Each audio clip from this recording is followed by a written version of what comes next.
Hi everyone. So the default devs are currently giving some interviews to some of the Diablo 4 content creators. Here's, for example, Raxantrax's video that we were watching earlier on my live stream while he was streaming it to his audience. And they had one with Riker, and there's also going to be another one with Darth Microtransaction. And so far there has not really been any kind of crazy news in there or anything like that. It was mostly just like the same old stuff that we already knew.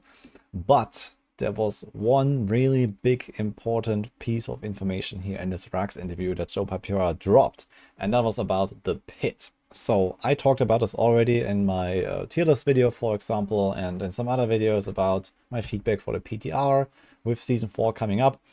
We saw that on the PTR, the pit was extremely easy. It wasn't just like a cakewalk, I would say, but a good build with, well-rolled gear and all that. Didn't have much trouble going through pit all the way to tier 200, which was supposed to be like the ultra challenge in the game. And Blizzard had repeatedly said that this is the end game measuring stick for your build, but it didn't feel like that at all, because a lot of builds were just able to crush it in like 2 minutes.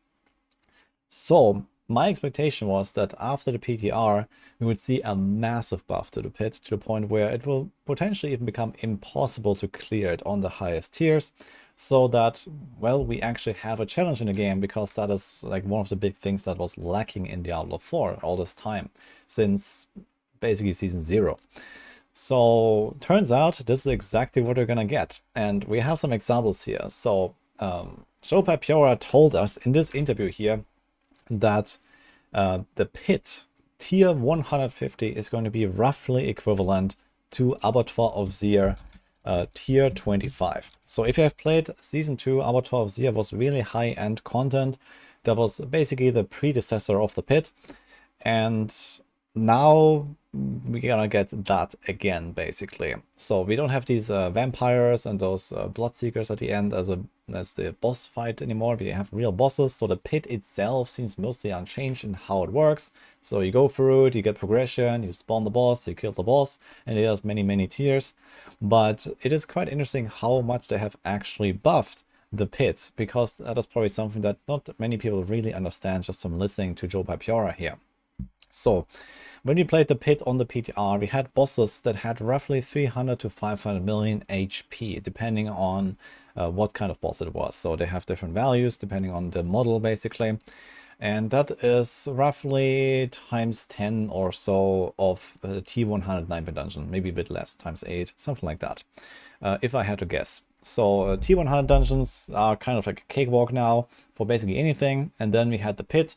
And as I mentioned, even the pit 200 for some builds is extremely easy, and even like, B tier builds, C tier builds can clear that if they really tried, at least on PTR.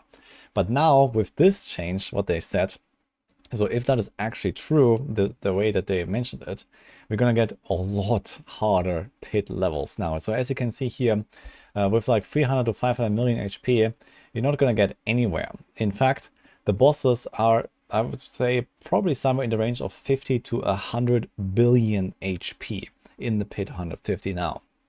At least this is what I remember from Abattoir of Zir.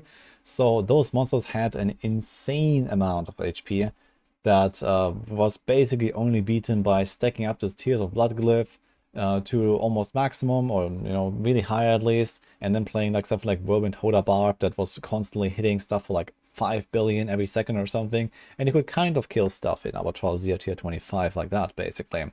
And eventually, once people were like fully min-maxed with a maxed out glyph, they were actually also somewhat speedrunning that in like 3 minutes or something like that. But yeah, bottom line is the pit is significantly harder. So this is literally like a times 100 or more, and that is not even the highest pit tier, as you can see here. So that is kind of interesting. It's gonna go even beyond that, to the point where, like, probably for years of patches, we might not be able to do it, basically. And this is exactly also what I was hoping to see. I think it's very good that we have an infinite difficulty system that doesn't actually really force you to go higher. Like, there's not really a huge reward attached to going higher, besides you get a bunch more materials, and that's about it. So there's nothing crazy you get here. And it's totally fine to also just farm the lower tiers and get your materials there. In fact, that's probably the preferred strategy in case you want to be as efficient as possible. So you wouldn't really try hard you know, try to beat 150 over, let's say, 145 or whatever, you know, like bashing your head against the wall, it will not be that efficient. So this is mostly something that actually offers you a challenge, but is not really required in order to progress your character.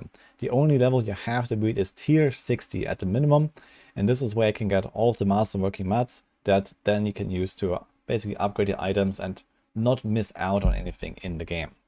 So there's nothing that will be locked from you in the game as long as you can clear tier 60 in the pit. And that is a very low bar to meet.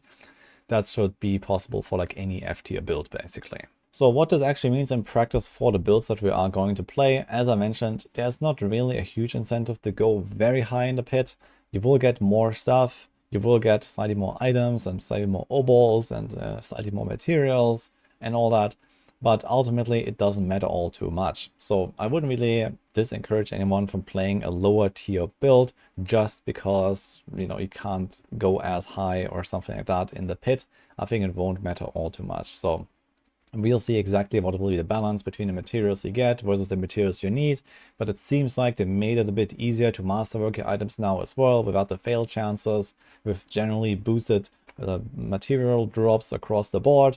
So I don't really expect this to be overly grindy in the first place. But what it will also mean for the builds that we want to play, in case you actually try to push as high as possible, well, then you probably go check out this tier list here. So I talked about this in my tier list video as well. I released that yesterday, where I went through this and I talked through, you know, basically all of these different options here. And we definitely designed most of these builds now with potentially infinite difficulty in mind. So this is actually what we expected, and this is what we're gonna get now. No one will be able to do the pit to 100 outside of like some game-breaking bug or something like an exploit popping up that might happen.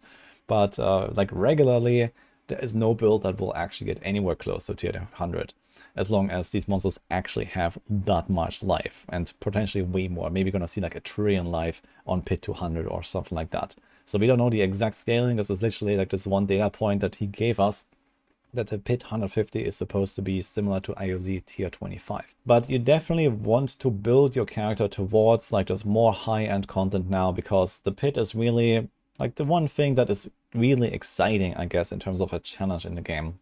And at least looking back at Diablo 3 times, and well, I'm still playing Diablo 3 from season to season a little bit, people, you know, try to push high, try to see what is like their new personal best, like how high can it go with a certain build compared to other people and all this stuff. That is kind of fun. And I think that we're gonna see similar things again in Diablo 4 now, with the pit being essentially a copy of the Greater Rift system without leaderboard for now, I guess. Although we're gonna have a max roll event for that. Very soon I'm gonna make an announcement so you can see all the details. But ultimately, I think it's just kind of exciting to try to take a build as high as possible and see what you can do with it. So I would generally advise to build your characters towards the pit, towards like, you know, fighting these high-level monsters and, you know, having a lot of defense, having a lot of damage, and just trying to make the most out of the character. Of course, some people just don't enjoy that. Some people don't care about challenging themselves or going high in the pit, and that's totally fine. And you can build your character in a different way.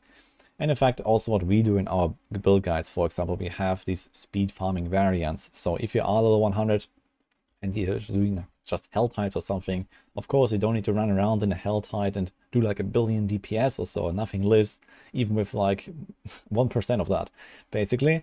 So it's totally overkill if you take some high-end pit build and go in Hell Tides, for example. So this is why we have stuff like this here.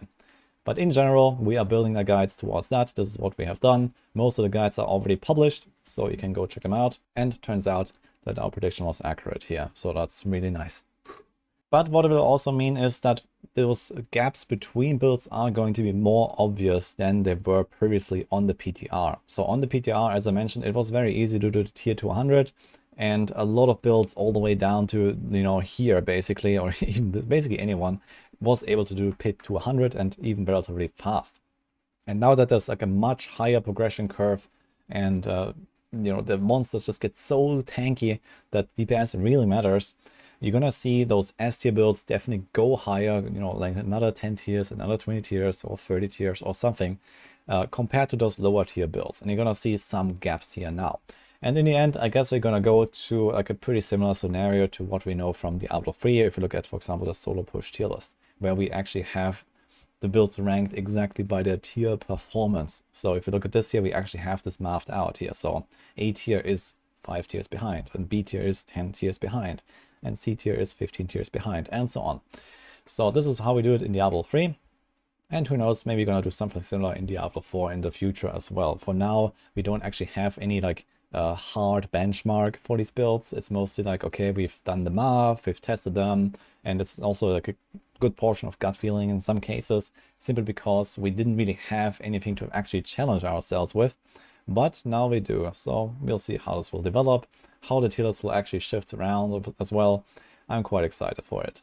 One last thing that I want to talk about is the Ahavarion stuff. So you might remember I have made a video about this item, actually for the second time already.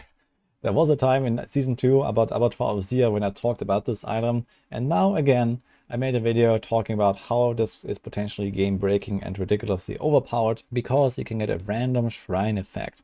And the way that artillery shrines and blaster shrines work is that they scale with the monster level, and with a change from the PTR to live servers, in the pit, the monsters will now scale up in every level and won't stop at 199. So previously, monsters stopped scaling and they only got a bit more HP after pit tier 100. And now we're gonna see all the way to level 300 monsters basically, because they get +1 every tier. So this was potentially a trigger to make Ahavarion the best item in the game by far. However, it can only be used by 2 classes, Sorcs and Druids. And then you would just cheese your way through the highest tiers basically to kind of push higher and higher and hope for the right procs, one-shot the boss with the Blastwave Shrine or something like that. But it seems like that might not actually happen after all, because they seem to have buffed those monster values by a lot. Because not only does the monster level go up, but their hit points modifier also goes up on top of that by an unknown amount, but it's a pretty high amount it seems like. To the point where I think artillery shrines and blaster shrines will probably not be able to keep up. But we'll see. Maybe there will be like some kind of like golden range basically for the Ahavarion to really function well and cheese away through some of the tiers, but eventually I think it will just fall off because the monster levels doesn't increase fast enough to make the artillery and the blaster shrines keep pace with the HP scaling.